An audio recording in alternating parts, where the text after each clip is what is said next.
These kids feel like they're entitled to something that just isn't there. When a teacher tells them, you know, you're not doing well, gives them a reality check, basically, the kid immediately thinks that, oh, the teacher hates me, or that, you know, they have these myriad excuses as for why they're not successful, except for the fact that they haven't done something. It's very difficult to reach somebody when their mind is made up like it's been for the first 15 years of their lives.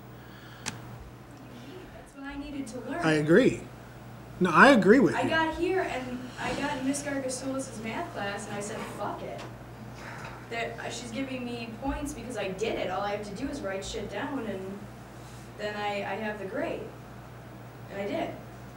You know? And then what happened? You took the test and you failed? I took the test and failed. And then what happened to your grade in the course? What happened when you... Yeah. I totally agree with you. Here's the problem. In a private school like Regina, if I don't do my homework, if I don't get good grades every single time it's expected of me, then I'm disciplined and or kicked out. A public school, kid doesn't do their homework, doesn't do what is expected of them every single day, nothing happens to that kid. So why can't the teachers... Because I can't kick a kid out of my classroom. I can't expel a kid for not doing what's expected of him. You can expel kids for, you know, discipline reasons or whatever, but even that, it's extremely difficult to do.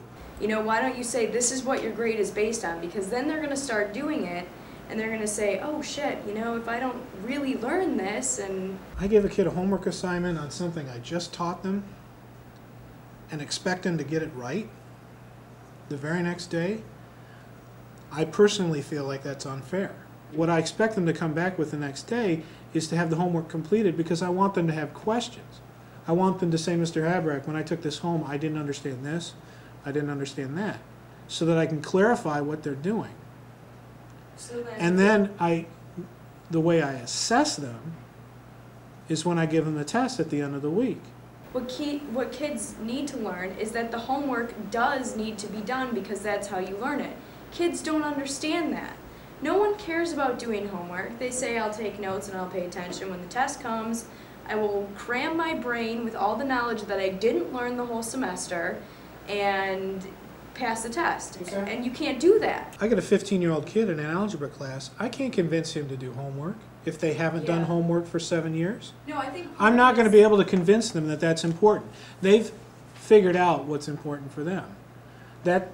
You know, really what I probably should do is not evaluate the homework at all and just tell them to do it and that's it, and then give them the tests. That's why I grade it holistically to try to get them to at least do it so that they can have some points. I think the standards for a private grade school are considerably higher. When I got to Lakeview my junior year, I was using the vocab book that I used in 6th grade. I was using the grammar book that I used in 7th grade and the English book that I used freshman year. And I've talked to a bunch of kids that have gone to public school and they never had to do homework. They got graded on how much effort they put in. I have to take everybody. I have to take the smart kids. I have to take the kids with learning disabilities. I have to take the kids with hearing problems and vision problems and motor problems. I have to take the kids that can read and cannot read. I have to take everybody. And I have to teach them all the same thing. And my job's a little bit more difficult than the job is for a private school teacher. The expectations that the public school has in general are lower than the expectations are in a private school.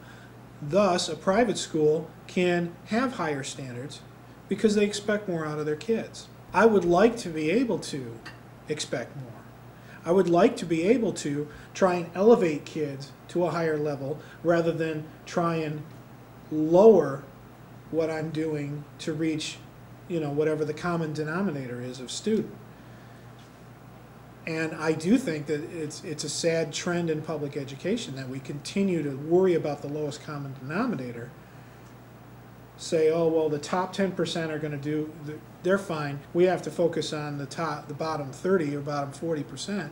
And then there's that 50% in the middle that just kind of gets lost. And I wish, I wish it was different.